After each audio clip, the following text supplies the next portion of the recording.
Hi, my name is Sidney. I'm a recent college grad, and today I'm going to talk with you all about my personal struggles with my mental health and staying upbeat and feeling like I'm staying afloat when really I've been through many times where I felt like I was drowning. Um, so there've been, like I just said, many times where I felt overwhelming, beyond overwhelming feelings of sadness and loneliness and worthlessness.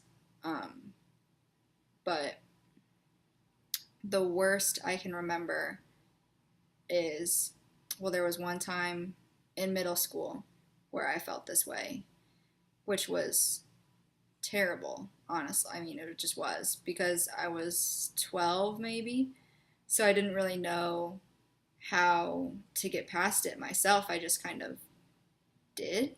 I just let it happen. And then eventually, with time and with focusing on friends and school, it passed. Um, Luckily for me, honestly. But there was a time in college when I was probably at my lowest low.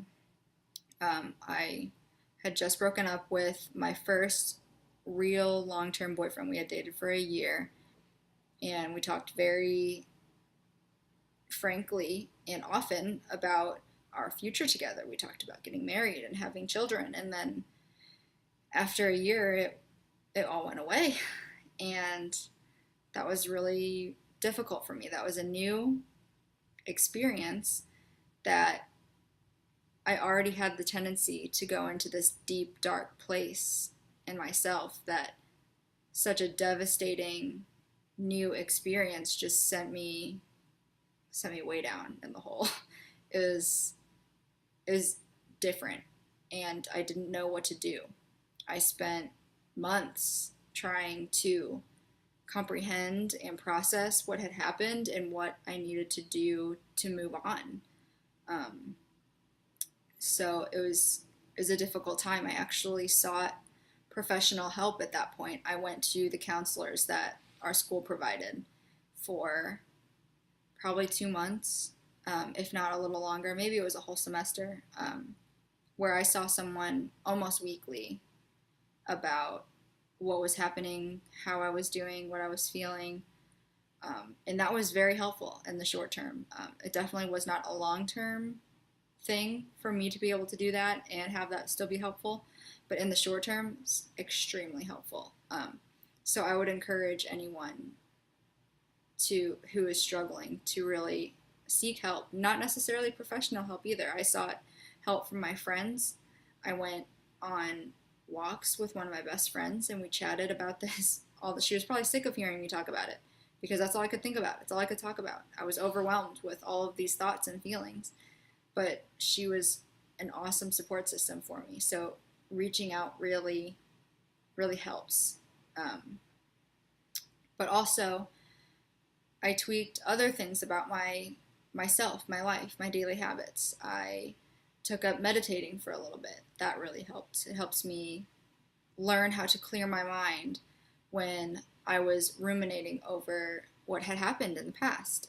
Because that's what it was. It was in the past. We broke up, but all I could think about was what he said or what I said or what I want to say to him. And when those thoughts are just circling in your head for hours at a day, meditating really helped me learn how to clear my mind of those thoughts and to let them go, as hard as that is for me, because I don't let things go very easily. But meditating really helped with that.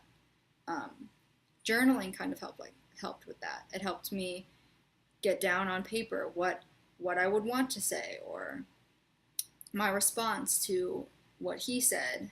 And then once those thoughts were down on paper, I told myself, let them go.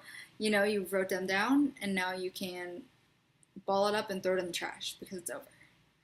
Um, I also would, just kind of immerse myself in my schoolwork or my work or a new hobby. I'm not good at crafting whatsoever, but I would do little tiny crafts just to help get out some negative energy and help myself feel productive and be proud of what I had accomplished. I really tried to focus on myself and learned to become my own best friend and my own biggest fan, my own supportive rock. You have to kind of just, it takes a lot of time.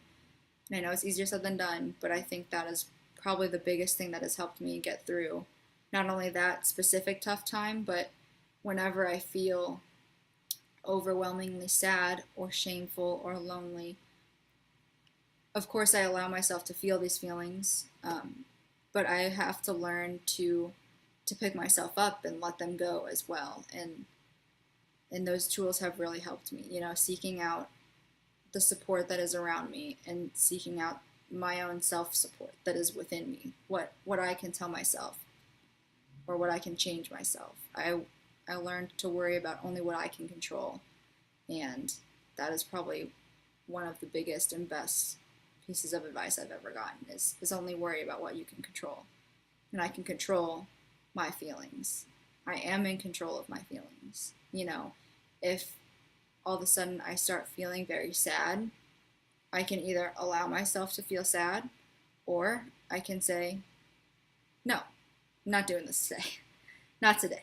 So, you just kind of, you have to be your own biggest support. And I know, like I said, that's so much easier said than done. But hopefully you have a support system around you who can help you come to that conclusion and realize that and become confident in yourself, because you are not alone and we are here for you. So I hope that was helpful. Thanks for listening.